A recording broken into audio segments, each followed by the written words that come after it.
Welcome to TR9 TV. నేను Neeraja. Bulletin లో ముందుగా హెడ్లైన్స్ చూద్దాం. బీఆర్ఎస్ పార్టీ ఆఫీస్ ను తక్షణమే కూల్ చేయండన్న మంత్రి కోమటిరెడ్డి వెంకటరెడ్డి. జనగామ ఎమ్మెల్యే పల్లా రాజేశ్వర్ రెడ్డిని అరెస్టు చేసిన పోలీసులు. విజయవాడ సెంట్రల్ నియోజకవర్గంలో ఎన్టీఆర్ పెన్షన్ పంపిణీ. గల్ఫ్ కోర్టు ముందు కార్మికుల ఆందోళన. ఎన్టీఆర్ పెన్షన్ పంపిణీతో సంబరాలు చేసుకున్న నాయకులు. వైఎస్ రాజశేఖర్ రెడ్డిని జగన్ పట్టించుకోవడం మానేశారా? రేవంత్ రెడ్డిపై 38 మంది ఎమ్మెల్యేల తిరుగుబాటు. కాంగ్రెస్ వైపు ఆశగా చూస్తున్న సబిత. కాంగ్రెస్ పార్టీలో వైఎస్ఆర్సీపీ విలీనంపై స్పందించిన డీకే శివకుమార్. చంద్రగిరి ఎమ్మెల్యే సతీమణి పులివర్తి సుధారెడ్డికి ఘన స్వాగతం పలికిన నాయకులు. బీఆర్ఎస్ పార్టీ ఆఫీస్ ను తక్షణమే కూల్ చేయండి అంటూ తెలంగాణ మంత్రి కోమటిరెడ్డి వెంకటరెడ్డి ఆదేశాలు జారీ చేశారు. బీఆర్ఎస్ పార్టీ ఆఫీస్ ను తక్షణమే కూల్ చేయండి అంటూ తెలంగాణ మంత్రి కోమటిరెడ్డి వెంకటరెడ్డి ఆదేశాలు జారీ చేశారు. బీఆర్ఎస్ పార్టీ ఆఫీస్ ను తక్షణమే కూల్ చేయండి అంటూ తెలంగాణ మంత్రి కోమటిరెడ్డి వెంకటరెడ్డి ఆదేశాలను జారీ చేశారు. నల్గొండ జిల్లా కేంద్రంలో బీఆర్ఎస్ పార్టీ కార్యాలయ నిర్మాణంపై మంత్రి కోమటిరెడ్డి వెంకటరెడ్డి హాట్ కామెంట్స్ చేశారు. నల్గొండ పట్టణంలో నిబంధనలకు విరుద్ధంగా బీఆర్ఎస్ పార్టీ నిర్మించారని బాంబు పేల్చారు. 100 కోట్ల విలువైన ప్రభుత్వ స్థలంలో అనుమతులు లేకుండా పార్టీ కార్యాలయం ఎలా నిర్మిస్తారని ఆగ్రహించారు. బీఆర్ఎస్ పార్టీ ఆఫీస్ తక్షణమే కూల్ చేయాలని మున్సిపల్ కమిషనర్ కు తెలంగాణ మంత్రి కోమటిరెడ్డి వెంకటరెడ్డి ఆదేశాలు జారీ చేశారు. 100 కోట్ల భూమిలో పార్టీ ఆఫీస్ కడుతుంటే ఏం చేస్తున్నారని మున్సిపల్ అధికారులను ప్రశ్నించారు. తెలంగాణ మంత్రి Komatireddy Venkatreddy BRS party office వ్యవహారాన్ని మానిటర్ చేయాలని జిల్లా కలెక్టర్ నారాయణ రెడ్డికి సూచనలు చేశారు. Janagama BRS MLA Palla Rajeshwar Reddy arrest అయ్యారు. గాంధీలో దీక్ష చేస్తున్న మోతీలాల్ ను కలిసేందుకు వెళ్లిన పల్లాను అరెస్టు చేశారు. Janagama BRS MLA Palla Rajeshwar Reddy arrest అయ్యారు. గాంధీలో దీక్ష చేస్తున్న మోతీలాల్ ను పల్లా రాజేశ్వర్ రెడ్డి కలిసేందుకు వచ్చారు. దీంతో ఎమ్మెల్యే పల్లా రాజేశ్వర్ రెడ్డిని అరెస్టు చేసి బొల్లారం పిఎస్ కు పోలీసులు తరలించారు. అయితే గాంధీ ఆసుపత్రిలో ఉద్యోగ నోటిఫికేషన్లపై నిరుద్యోగుల డిమాండ్ల పరిష్కారానికి వారం రోజులుగా ఆసుపత్రిలోనే విద్యార్థి నేత మోతీలాల్ నాయక్ ఆమరణ నిరాహార దీక్ష చేస్తున్న విషయం తెలిసిందే. నిన్న రాత్రి ఆయనను కాంగ్రెస్ ఎమ్మెల్సీ బాల్మూరి వెంకట్ కలిసి కాసేపు చర్చించారు. ఈ రోజు కలిసేందుకు వెళ్లిన జనగామ ఎమ్మెల్యే పల్లా రాజేశ్వర్ రెడ్డిని పోలీసులు అరెస్టు చేశారు. విజయవాడ సెంట్రల్ నియోజకవర్గంలో అవ్వాతాతలకు ఎన్టీఆర్ పెన్షన్ పంపిణీ కార్యక్రమాన్ని ఎమ్మెల్యే బోండా ఉమా మహేశ్వరరావు చేతుల మీదుగా ప్రారంభించారు. సోమవారం ఉదయం 6 గంటల నుండి సెంట్రల్ నియోజకవర్గంలోని పలు డివిజన్లలో కూటమి ప్రభుత్వం అధికారంలోకి వచ్చిన తర్వాత అవ్వాతాతలకు ఇస్తున్నటువంటి పెన్షన్ మొత్తం కలుపుకొని 7,000 రూపాయలను 1వ తేదీనే ఇంటింటికి వెళ్లి సెంట్రల్ నియోజకవర్గ శాసనసభ్యులు బోండా ఉమా మహేశ్వరరావు చేతుల మీదుగా అందజేశారు. ఈ సందర్భంగా 57వ డివిజన్ రాజరాజేశ్వరిపేట మరియు 61వ డివిజన్ ప్రకాష్ నగర్ నందు లబ్ధిదారులు రాష్ట్ర ముఖ్యమంత్రి నారా చంద్రబాబు నాయుడు చిత్రపటానికి పాలాభిషేకం చేశారు. అనంతరం బోండా ఉమా మీడియాతో మాట్లాడుతూ ఈ రోజు రాష్ట్రమంతటా సామాజిక పెన్షన్ పంపిణీ పండుగలాగా జరుగుతుందన్నారు. ఆంధ్రప్రదేశ్ లో సామాజిక భద్రత పెన్షన్లను ప్రవేశపెట్టింది తెలుగుదేశం ప్రభుత్వమే అని గుర్తు చేశారు. ఎన్టీఆర్ హయాంలో నెలకు 35 చొప్పున అందించగా ఆ తర్వాత చంద్రబాబు ముఖ్యమంత్రి కాగానే దానిని 75కు పెంచారు. 2004 ఎన్నికల ప్రచారంలో పెన్షన్లను 200 చేస్తామని హామీ ఇచ్చిన వైఎస్ఆర్ అధికారంలోకి రాగానే 25 మాత్రమే పెంచారు. ఒకే దఫా చేస్తామని చెప్పలేదని దబాయిస్తూ ఏడాదికి 25 చొప్పున అంటూ నాడు వైఎస్ మోసం చేశాడు. 2014 జూన్ 8న చంద్రబాబు నాయుడు ముఖ్యమంత్రిగా ప్రమాణ స్వీకారం చేసిన రోజే పెన్షనర్లకు 1000కి పెంచారు. ఆ తర్వాత 1000 నుండి 2000 చేశారు. అంటే 5 ఏళ్లలో 10 రెట్లు పెంచి పెన్షన్ల పంపిణీలో రికార్డు సృష్టించారు. ఏకంగా 1800 రూపాయలు పెంచిన ఘనత తెలుగుదేశం పార్టీకే సొంతమన్నారు. 50 ఏళ్లు పైబడిన మత్స్యకారులకు చేనేతలకు 1000 రూపాయల పెన్షన్ ఇచ్చాం. టీడీపీ అధికారంలోకి వచ్చిన 2014 నాటికి 30 139,27,521 పెన్షన్లు ఉండగా మార్చి నాటికి 54.25 లక్షలకు పెంచాం. పెన్షన్లను 3,000కు పెంచుతానని ఎన్నికల ప్రచార సమయంలో వైసీపీ మేనిఫెస్టోలో పాదయాత్రలో ప్రకటించి అధికారంలోకి వచ్చాక కేవలం 250 మాత్రమే పెంచి చేతులు దులుపుకుందన్నారు. మళ్లీ చంద్రబాబు ముఖ్యమంత్రిగా బాధ్యతలు తీసుకున్న వెంటనే 1000 పెంచారు. ప్రస్తుతం అందిస్తున్న పెన్షన్లలో 2,875 టీడీపీ హయాంలో ఇచ్చినవే. అందులో చంద్రబాబు ఒక్కరి ఘనత 2,845 రూపాయలని తెలియజేశారు. తెలుగుదేశం ప్రభుత్వం చంద్రబాబు నాయుడు 200 పెన్షన్ 1000 రూపాయలు చేశారు. 1000 రూపాయల పెన్షన్ 2000 చేశారు. ఇప్పుడు 4000 చేశారన్నారు. ప్రభుత్వం ఇచ్చిన వెంటనే 7,000 రూపాయల పెన్షన్ ఈ నెల ఏప్రిల్ నుండి ఇస్తున్నామన్నారు. వికలాంగులకు 6,000 పూర్తిగా, అంగవైకల్యం ఉన్నవారికి 15,000 ఇస్తున్నామన్నారు. జగన్మోహన్ రెడ్డి పెన్షన్లు రావని ప్రచారం చేశారు. ఈ రోజు సచివాలయ సిబ్బందితో 1వ తారీఖు ఇంటింటికి పెన్షన్లను లబ్ధిదారులకు అందజేయడం జరిగిందని తెలియజేశారు. వేతనాలు ఇవ్వడం లేదంటూ గోల్ఫ్ కోర్టు ముందు ఆందోళనకు దిగిన కార్మికులు.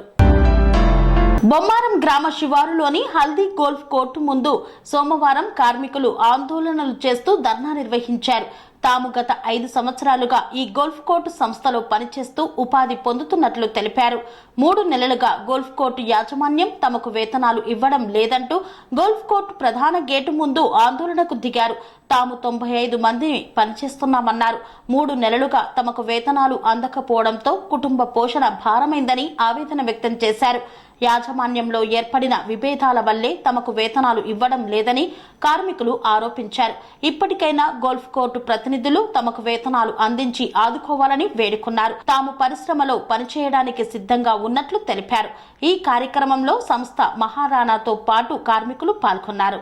వాళ్ళందరికీ ఎవరికైనా కానీ వాళ్ళ రేంజ్లో ఖర్చులు ఉన్నాయి. 3 నెలల నుండి చాలా ఇబ్బంది పడ్డారు. అన్నీ చెప్పాము, సార్ వాళ్ళకి చెప్పాము. వాళ్ళేమో ఈ ఆన్సర్ చెప్తారు. వీళ్ళు చూస్తే ఎవరైతే మేనేజ్మెంట్ చేస్తున్నారో ఎగ్జిక్యూషన్ చేసేవాళ్ళేమో ఇలా స్టే ఉంది అకౌంట్ యాక్టివిటీస్ మీద ఇన్నోసెన్స్ సార్ స్టే తీసుకొని వచ్చారంట, మేమేం చేయలేకపోతున్నాం అని చెప్పేసి వీళ్ళు చెప్తున్నారు. ఇన్నోసెన్స్ సార్ ఏమో వీళ్ళని అడగండి శాలరీస్ అంటారు. ఇప్పుడు ఏం చేయాలనేది మాకు అర్థం కావట్లేదు. ఈయన శాలరీ ఇప్పుడు వాళ్ళు ఇవ్వటానికి లేదు అని వాళ్ళు చెప్తున్నారు. ఇదండి మాకు ఇప్పుడు ఏమీ లేదండి. మా శాలరీస్ మాకు ఇవ్వాలి. ప్రాజెక్టు సరే ఒకళ్ళు హ్యాండ్ అవుట్ చేసుకున్నారు అనుకోండి, తనకి ఇష్టం వచ్చిన వాళ్ళు పెట్టుకొని చేసుకోవచ్చు. మిగిలిన వాళ్ళకి ఇక మాకు కంపెన్సేషన్ మా ఉన్న శాలరీ ఇచ్చేసి వెళ్ళిపోతే అందరూ అదే అన్నారు. యాక్చువల్గా నేను ఒక హెచ్ఓడినండి. మనం నమ్మకంతో సార్ వాళ్ళు ఇస్తామన్నారు, చూస్తామన్నారు. ఇన్ని రోజుల నుండి ఆపుకుంటూ వచ్చాం. ఇప్పుడు భరించగలిగేవాడు భరిస్తాడు. ఆగారు. ఇప్పుడు మనకి లేదు. ఇప్పుడు వీళ్ళు అంటారు, ఏంటి సార్ మీరే ఆపుతున్నారు, మీకేమైనా వస్తుందో శాలరీ అంటారు. మనకేం వస్తుందో లేదు శాలరీ. ఏం చేయమంటారండి? ఇక అందరం కలిసి ఇక మాకేం లేదండి. మాకేంటంటే మా శాలరీ మాకు కావాలి. ప్రాజెక్ట్ రన్ చేస్తానంటే అందరం ఉంటాం, శుభ్రంగా అందరం రన్ చేసుకుంటుంటే మేము యాక్చువల్గా చేసి మా డ్యూటీ మేము చేస్తాం. మీకు తెలుసు కదా, ఇదంతా జంగిల్లాగా ఉండేది. నేను ఫస్ట్ వచ్చానండి, అది పరిస్థితి. ये अपना जो स्टाफ अभी हल्दी का जो स्टाफ हम लोग गेट में बैठा हुआ कि 3 महीना का सैलरी हम लोग को नहीं मिला है। इसके लिए सब लोग 1 महीना 2 महीना 3 महीना इंतजार करा। उसका बाद हम लोग पूरे यहाँ पे जो 90 मेंबर्स है 91% अपना स्टाफ है यहाँ पे, ये लगे पूरा गेट में बैठा हुआ कि वहाँ पे 10,000 से लेगी लाखों तक सैलरी है। लोगों पिल्लाल गुड़ा को చాలా ఇబ్బంది कष्टों में हो रहा है। खाने पीने बच्चे के स्कूल फी ये बहुत मुश्किल हो रहा है। इसके लिए हम लोग उनको एचओडी है, उनको अपना पीछे 20-25 आदमी रहते हैं, उनको हम समझाए लोग क्या घर में उनको प्रॉब्लम हो रहा, झगड़ा हो रहा। इसके लिए वो लोग क्या अपन को आके झगड़ा कर रहे हैं, साहब तुम लोग बात नहीं कर रहे, हम लोग घर में प्रॉब्लम हो रहा। इसके लिए वो लोग आगे आज सब लोग गेट में बैठा हुआ सैलरी के लिए। इसके लिए हम लोग सजेशन क्या है कि सार लोग को बोलिए अपना पेमेंट दे दीजिए, हम चला जाएगा। अगर बोलेगा तो रखना रखिए, अगर निकाल दीजिए तो हम उनको चल जाएंगे। अपना जो प्राप्ति है उनको देने के लिए बोलिए। ऐसा है 3 महीने की तनख्वाह नहीं है, सबको मालूम है, सबकी जिम्मेदारियां है। हम लोग हमारे काम के लिए यहाँ पे आए थे, हम हमारा काम कर रहे थे। स्टे ऑर्डर लगा हुआ है, फिर भी हम काम करते गए। हमारा सैलरी नहीं आ रहा, फिर भी काम करते गए। क्यों? कंपनी में भरोसा था हम सबको। आज एक जने के पास EMI है, घर का खर्चा है, उनके पास तगादा करने वसूली करने के लिए लोग आ रहे, उनके पास जवाब नहीं है। आज हमारे पास कौन है? हम जाके सर से पूछते, सर लोग क्या बोल रहे हैं, हमारी बात चल रही। उनकी प्रॉब्लम है, हमारी प्रॉब्लम कौन सुनता? 3 महीने के बाद भी आज आके हम रिक्वेस्ट करते गए, फिर हमारे पास कोई जवाब नहीं है। इसीलिए आज हम सब इधर आके खड़े। क्या करेंगे और क्या कर सकते हैं? स्टे ऑर्डर लगा, दोनों के बीच में land owner mister Indrasen Reddy sir, हमारे संतोष रेड्डी सर, वो दोनों की आपस की बात है, वो दोनों करेंगे। बट हमारे पास कुछ अपडेट नहीं है, हमारे कमिटमेंट्स अलग है। 90 लोग हैं यहाँ पे, सर लोग డోన్ పట్టణంలోని కొండాపేటలో ఎన్టీఆర్ ఆసరా పింఛన్ను పంపిణీ చేసిన టీడీపీ నాయకులు. నంద్యాల జిల్లా డోన్ పట్టణంలో ఆంధ్రప్రదేశ్ ముఖ్యమంత్రి నారా చంద్రబాబు నాయుడు మరియు డోన్ ఎమ్మెల్యే కోట్ల సూర్యప్రకాష్ రెడ్డి ఆదేశాల మేరకు పట్టణంలో కొండపేటలో సచివాలయ సిబ్బంది, టీడీపీ నాయకులు, మాజీ municipal vice chairman Keshanna Goud, advocate Raghavendra Goud ఆధ్వర్యంలో ఎన్టీఆర్ పెన్షన్ పంపిణీ కార్యక్రమాన్ని ప్రారంభించారు. వృద్ధులకు మరియు వితంతువులకు ఇంటింటా పెన్షన్ ను అందించారు.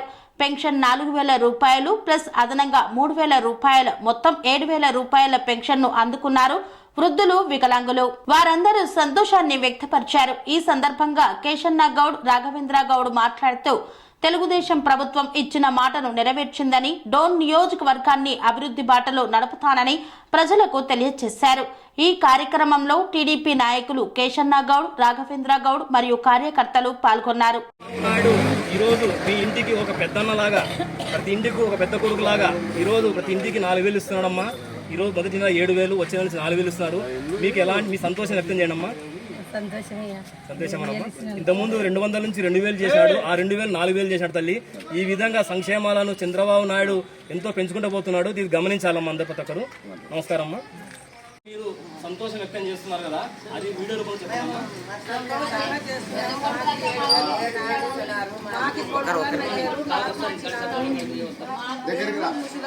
ఆయన డబ్బులతోనే తింటాము అన్న మాట తప్పలే.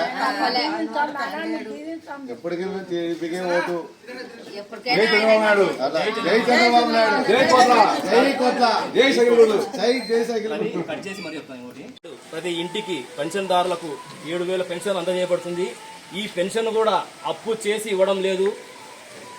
రాష్ట్రానికి ఆదాయ వనరులు సమకూర్చుకొని ఆ వచ్చిన వనరులతోనే మనకు చేస్తున్నారు. కాబట్టి రాబోయే తరానికి మనం చేసిన పరిస్థితి ఏముంది, వాళ్ళకి అప్పుగా కానీ వాళ్ళకు ఒక వడ్డీగా కానీ కట్టాల్సిన అవసరం ఉండదు.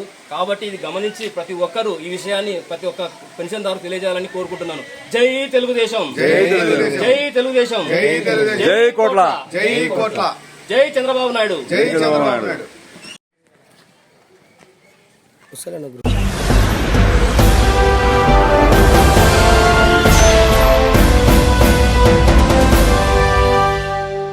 వార్తల్లో చిన్న విరామం. స్వామి బోధానంద గోసేవ ఆశ్రమం, సైథాపూర్.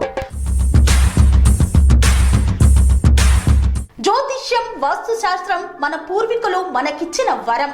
దుర్గాదేవి, కాలభైరవ ఉపాసనతో వాక్సిద్ధి పొందిన శ్రీ శ్రీ బోధానందగిరి స్వామివారు మీకు ఎలాంటి సమస్యలున్నా, వాటిలో ముఖ్యంగా ధన నష్టం, ఆరోగ్య నష్టం, భార్యాభర్తల మధ్య గొడవలు, ప్రేమించుకున్న వారు దూరం అవడం, ఎన్ని సంబంధాలు వచ్చినా పెళ్లి ముడి పడకపోవడం, రోడ్డు ప్రమాదాలు, అప్పుల బాధలు, వ్యవసాయంలో నష్టాలు, పెద్దల మాట పిల్లలు వినకపోవడం, ఆరోగ్య శాంతి, గృహశాంతి, మనశ్శాంతి లేకపోవడం, ఇలాంటి సమస్యలు ఉన్నట్లయితే ఒక్కసారి స్వామీజీని కలవండి. మీ సమస్యలకు తగిన పరిష్కారాన్ని పొందండి. అంతేకాక అన్ని రకాల వ్యాధులకు గోపంచకవ్య మరియు మూలికా వైద్యం చేయబడును. నమ్మకంతో రండి, ఆయురారోగ్యాలతో వర్ధిల్లండి. మా అడ్రస్ స్వామి బోధానంద గోసేవ ఆశ్రమం, సైథాపూర్, వీరభద్ర స్వామి గుడి దగ్గర, యాదగిరిగుట్ట. సంప్రదించవలసిన నెంబర్ 9849213754 మరియు 9618034138.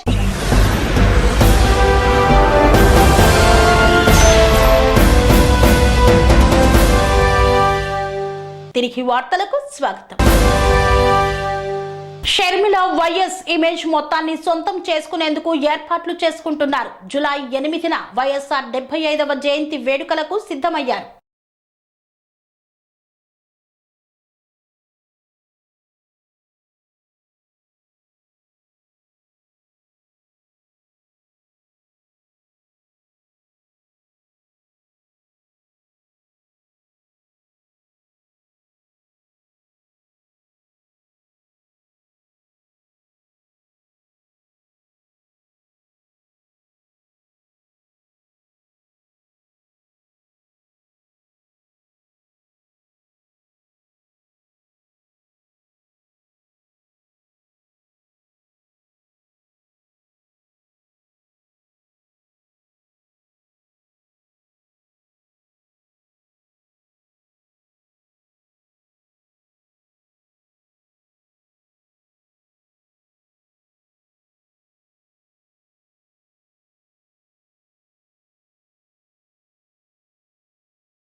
తెలంగాణ రాష్ట్ర రాజకీయాలు చాలా రసవత్తరంగా కొనసాగుతున్నాయి. బీఆర్ఎస్ పార్టీ ఎమ్మెల్యేలు వరుసగా కాంగ్రెస్ పార్టీ కండువా కప్పుకుంటున్నారు. ఈ తరుణంలో మాజీ ఎమ్మెల్యే చేసిన వ్యాఖ్యలు దుమారం రేపాయి. బీఆర్ఎస్ పార్టీ మాజీ ఎమ్మెల్యే పెద్ది సుదర్శన్ రెడ్డి సంచలన వ్యాఖ్యలు చేశారు. కాంగ్రెస్ ప్రభుత్వాన్ని ఉద్దేశించి వివాదాస్పద వ్యాఖ్యలు చేశారు.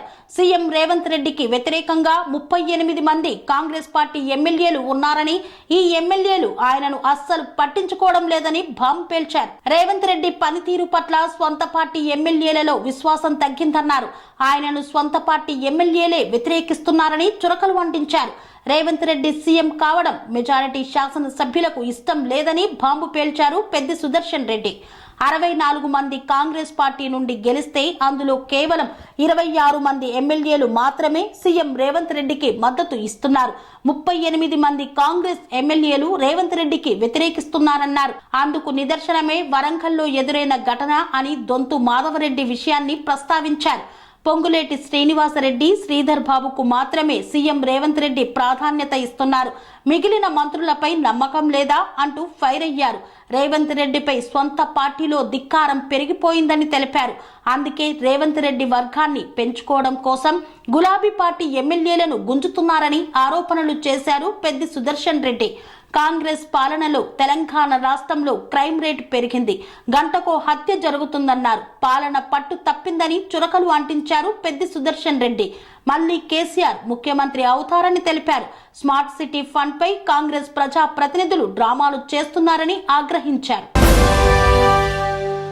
తెలంగాణలో బీఆర్ఎస్ పార్టీకి వరుసగా ఎదురు దెబ్బలు తగులుతున్నాయి. కాంగ్రెస్ ఆపరేషన్ ఆకర్ష్ స్పీడప్ చేయడంతో ఎమ్మెల్యేల పర్వం ఆరుకు చేరింది.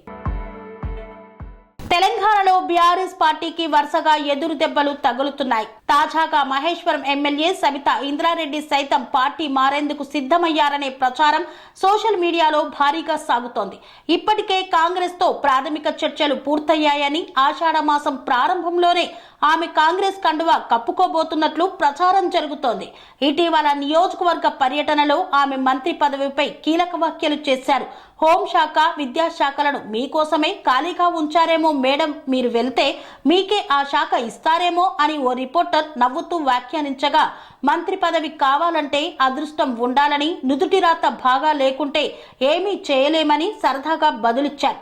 అయితే బీఆర్ఎస్ అధికారంలో లేనందున మంత్రి పదవి సాధ్యం కాదని చెప్పకుండా అదృష్టం ఉండాలని వ్యాఖ్యానించడంతో త్వరలోనే ఆమె కాంగ్రెస్ తీర్థం పుచ్చుకోవడం ఖాయమనే చర్చ జరుగుతోంది. గతంలో కాంగ్రెస్ లో ఉన్న సబితా ఇంద్రారెడ్డి హోంమంత్రిగా పనిచేశారు. 2019లో కాంగ్రెస్ ను వీడి బీఆర్ఎస్ లో చేరి మంత్రి పదవి కొట్టేశారు. అయితే బీఆర్ఎస్ అధికారం కోల్పోవడంతో ఆమె పార్టీ మారేందుకు రెడీ అవుతున్నట్లు తెలుస్తోంది. ఆమె కుమారుడు కార్తిక్ రెడ్డి సైతం కాంగ్రెస్ లో చేరబోతున్నారని, అతడికి నామినేటెడ్ పోస్టును సైతం కాంగ్రెస్ ఆఫర్ చేసిందనే ప్రచారం జోరుగా సాగుతోంది. అధికారం కోల్పోయిన ఆంధ్రప్రదేశ్ వైఎస్ఆర్ పార్టీ అధినేత జగన్ డీకే శివకుమార్ తో మంతనాలు జరుపుతున్నారన్న ప్రచారంపై ఆగ్రహం వ్యక్తం చేశారు డీకే శివకుమార్. కాంగ్రెస్ లో వైఎస్ఆర్సీపీ పార్టీ విలీనంపై క్లారిటీ ఇచ్చారు. ఆంధ్రప్రదేశ్ లో అధికారం కోల్పోయిన వైఎస్ఆర్ కాంగ్రెస్ పార్టీ అధినేత మాజీ సీఎం వైఎస్ జగన్మోహన్ రెడ్డితో రాయబారాలు నడుపుతున్నట్లు వస్తున్న ప్రచారంపై కర్ణాటక ఉప ముఖ్యమంత్రి డీకే శివకుమార్ ఆగ్రహం వ్యక్తం చేశారు. కొంతమంది వెధవలు అంటూ తీవ్ర వ్యాఖ్యలు చేశారు. అలాంటి అసత్య ప్రచారాన్ని నమ్మవద్దని సూచించారు. ఏపీ అసెంబ్లీ ఎన్నికల్లో వైఎస్ఆర్సీపీ ఘోర పరాభవం ఎదుర్కొన్న విషయం తెలిసిందే. 175 ఎమ్మెల్యే స్థానాల్లో కేవలం 11 మాత్రమే గెలవడంతో ఆ పార్టీ అధినేత వైఎస్ జగన్ తీవ్ర దిగ్భ్రాంతికి గురైన విషయం తెలిసిందే. ఎన్నికల ఫలితాలు వెలువడిన అనంతరం సొంత నియోజకవర్గం పులివెందులలో పర్యటించారు. అనంతరం బెంగళూరులో పర్యటించారు. ఆ పర్యటనలో ఉన్న సమయంలోనే వైఎస్ జగన్ కర్ణాటక ఉప ముఖ్యమంత్రి, Congress party trouble shooter DK Shivakumar తో సమావేశమయ్యారని వార్తలు గుప్పుమన్నాయి. ఏపీలో మళ్లీ గెలిచే పరిస్థితులు లేకపోవడంతో కాంగ్రెస్ పార్టీలో వైఎస్ఆర్సీపీ విలీనానికి ప్రయత్నాలు జరుగుతున్నాయని ప్రచారం జరిగింది. డీకే శివకుమార్ వైఎస్ కుటుంబానికి అత్యంత సన్నిహితుడు కావడంతో వారిద్దరి మధ్య సమావేశం జరిగి ఉంటుందని అందరూ భావించారు. వైసీపీని కాంగ్రెస్ పార్టీలో విలీనం చేసి ఏపీలో బలమైన శక్తిగా మార్చేందుకు శివకుమార్ భారీ ప్రణాళిక వేశారని వార్తలు వచ్చాయి. ఈ వార్తలు ఏపీలో కలకలం రేపాయి. ఏపీ రాజకీయాలతో పాటు కర్ణాటకలో తీవ్ర చర్చనీయాంశం కావడంతో డీకే శివకుమార్ స్పందించారు. ఎక్స్ వేదికగా డీకే శివకుమార్ ఓ పోస్టు చేశారు. నేను ఆంధ్రప్రదేశ్ మాజీ ముఖ్యమంత్రి వైఎస్ జగన్మోహన్ రెడ్డిని కలిశానని కొంతమంది వెధవలు దుష్ప్రచారం చేస్తున్నారు, తప్పుడు ఫోటోలు సృష్టిస్తున్నారు. నేను జగన్ను ఏనాడు కలవలేదు, ఆ వార్తలను ఎవరూ నమ్మవద్దు అంటూ ట్వీట్ చేశారు. దీంతో పాటు ఓ వెబ్ పత్రికలో ప్రచురితమైన వార్తకు సంబంధించిన ఫోటోను కూడా జత చేశారు. తాజా పరిణామంతో కాంగ్రెస్ పార్టీలో వైఎస్ఆర్సీపీ విలీనం అనే వార్తలకు అడ్డుకట్టపడింది. డీకే శివకుమార్ ప్రకటనతో జగన్ ఆయన కలవలేదని స్పష్టమైంది. దీంతో ఏపీ రాజకీయాల్లో జగన్ శివకుమార్ భేటీ వార్త అసత్య వార్తలే అని నిరూపితమైంది. ఇలాంటి అసత్య వార్తలను అధికార టీడీపీ చేయిస్తోందని వైసీపీ ఆరోపిస్తోంది. ఎన్నికల సమయంలోనూ ఇలాంటి అసత్య ప్రచారాలు ఎన్నో చేశారని గుర్తు చేశారు. చంద్రగిరి ఎమ్మెల్యే సతీమణి పులివర్తి సుధారెడ్డికి ఘన స్వాగతం పలికిన చెన్నుగారిపల్లి పంచాయతీ టీడీపీ నాయకులు. తిరుపతి జిల్లా చంద్రగిరి నియోజకవర్గం పాకాల మండలం చెన్నుగారిపల్లి పంచాయతీ టీడీపీ నాయకులు కార్యకర్తలు చంద్రగిరి ఎమ్మెల్యే పులివర్తి నాని సతీమణి పులివర్తి సుధారెడ్డికి ఘన స్వాగతం పలికారు. చెన్నుగారిపల్లిలో ఉన్న ఓ ప్రైవేట్ ఫంక్షన్ హాల్లో ప్రధానోపాధ్యాయుడు జి వెంకటస్వామి పదవి విరమణ కార్యక్రమాన్ని నిర్వహించారు. పులివర్తి సుధారెడ్డి ఈ కార్యక్రమానికి హాజరై వారికి పదవీ విరమణ శుభాకాంక్షలను తెలియజేశారు. టీడీపీ మహిళా నేత పులివర్తి సుధారెడ్డి రాజ్యాంగ నిర్మాత డాక్టర్ అంబేద్కర్ చిత్రపటానికి పూలమాల వేసి జ్యోతి ప్రజ్వలన చేశారు. అలాగే పాకాల జెడ్పీటీసీ నంగా పద్మచారెడ్డి చదువుల తల్లి సరస్వతీదేవి చిత్రపటానికి పూలమాల వేసి పూజ నిర్వహించారు. ఈ సందర్భంగా వారు మాట్లాడుతూ తల్లిదండ్రుల తర్వాత విద్యార్థుల భవిష్యత్తును తీర్చిదిద్దడంలో ప్రధానోపాధ్యాయులదే కీలక పాత్ర పోషిస్తారని తెలిపారు. విద్యార్థులకు విద్యావేత్త మరియు సంరక్షకుని పాత్రను స్వీకరిస్తారన్నారు. ఒక మంచి వ్యక్తిగా మరియు సమాచారం ఉన్న వ్యక్తిగా మారడానికి మీకు సహాయపడే వ్యక్తి ఉపాధ్యాయుడని పేర్కొన్నారు.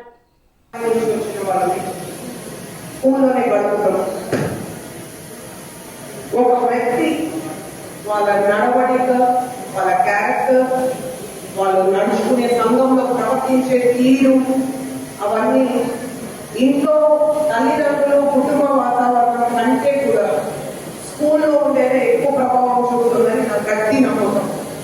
ఎందుకంటే వాళ్ళు చదువులు నేర్పిస్తారు, నడవడిక నేర్పిస్తారు, 10 మందితో ఎలా నడుచుకోవాలో నేర్పిస్తారు, సంస్కారం అండ్ కో ఎడ్యుకేషన్ అయితే ఆడపిల్లలకి రెస్పెక్ట్ ఎలా ఇవ్వాలని నాకు గర్ల్స్ స్కూల్ బాయ్స్ స్కూల్స్ అని కాకుండా కో ఎడ్యుకేషన్లో కూర్చునే సిస్టంలో ఉంటుంది. గర్ల్స్ బాయ్స్ సో రెస్పెక్ట్ ఇవ్వడం కూడా ఆడవాళ్ళకి ఎలా రెస్పెక్ట్ ఇవ్వాలనేది కూడా చిన్న స్థాయి వచ్చే స్కూల్ స్థాయి వచ్చే వస్తుంది. అండ్ చిన్నప్పటి నుంచి వింటూ ఉన్నాం తల్లి తండ్రి గురువు దైవం. సో గురువుకు ఉన్న స్థానం చాలా గొప్పది.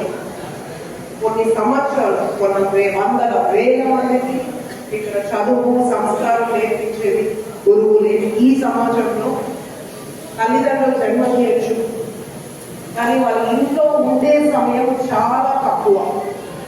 పొద్దున్న నుంచి ఆల్మోస్ట్ నిద్రలేసి వాళ్ళ హోంవర్క్లు బ్యాగ్లు సర్దుకొని 6 గంటల 7 గంటలు బయలుదేరి మళ్ళీ చేస్తున్నారు కూడా తెలియదు. పిల్లలు కూడా నలిగిపోయినారు, చదువులు పాడైనాయి, వ్యవస్థలు పాడైనాయి. సో అదృష్టం పోతే ఇప్పుడు మనకి అన్ని దారిపోయాయి. అండ్ చాలా విలువైన విద్యని అందిస్తాం అండ్ అందించేది మన గురువులు. సో గురువులందరికీ ఇంకొకసారి వందనాలు. స్కూల్లో ఎక్కువ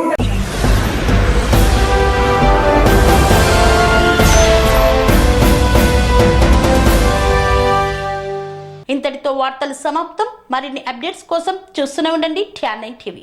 అనురాగానికి అమ్మ ఆదర్శం, ఆరోగ్యానికి Shri Sai homeo stores and clinic. అనుభవం, అర్హత, అంకిత భావం కల డాక్టర్లచే చికిత్స. అన్ని రకాల ఆరోగ్య సమస్యలకు నమ్మకమైన ఎంపిక Shri Sai homeo stores and clinic. Diabetes, కీళ్ల నొప్పులు, సయాటికా, వెన్నుముక్క సమస్యలు, థైరాయిడ్, నిద్రలేమి, మానసిక సమస్యలు, ఋతు సమస్యలు, అన్ని రకాల దీర్ఘకాలిక వ్యాధులకు ప్రత్యేక హోమియో వైద్యం. అందరికీ అందుబాటులో అంతర్జాతీయ హోమియో వైద్యం Shri Sai homeo stores and clinic. మీ ఆరోగ్య సమస్య ఏదైనా ఇప్పుడు పరిష్కారం సాధ్యం. సైడ్ ఎఫెక్ట్ లేని వైద్యంతో సంపూర్ణ ఆరోగ్యం కొరకు సంప్రదించండి Shri Sai homeo clinic and stores, Bhavani Nagar, Ambedkar Nagar road, old Alwal, Secunderabad. సంప్రదించాల్సిన ఫోన్ నంబర్స్ 9000751751 మరియు 9000422525.